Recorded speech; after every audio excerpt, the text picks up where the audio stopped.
And we responded to say, if you're a politician with more to say about the protesters than you have to say about the murder of children, then you are part of the problem.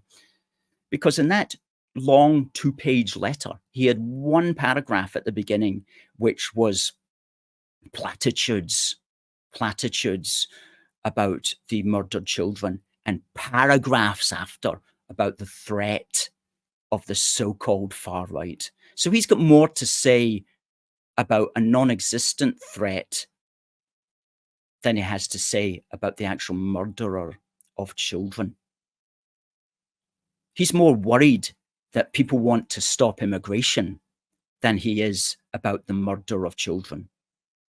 He's more worried that people want to stop immigration than he is about the murder of children. And there are so many politicians like that, and none of them should be leading us. None of them, regardless of their race, class, color, creed, whatever. If you want to continue mass immigration into this country at the expense of the people of this country, you do not belong in your role as a politician. You should not be a leader in the United Kingdom. And that has to be really pushed now going forward, because we're going to have 5 years of these sorts of people, regardless of what race they are, regardless of what colour or creed they are, in the Labour Party, in the Tory Party as well, in the Lib Dems, and it goes without saying, in the SNP and Greens, who are going to push open borders. They're going to push potentially violent criminals being allowed into our country. They're not going to care about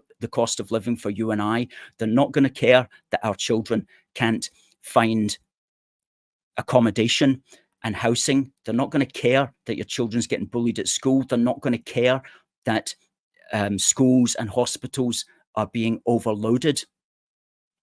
They're just going to care about transforming this country.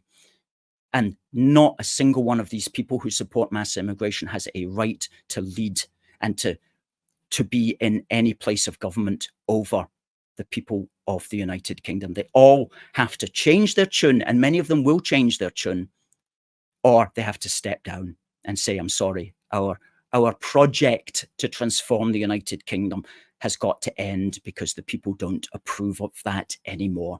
That's the way it has to go moving forward.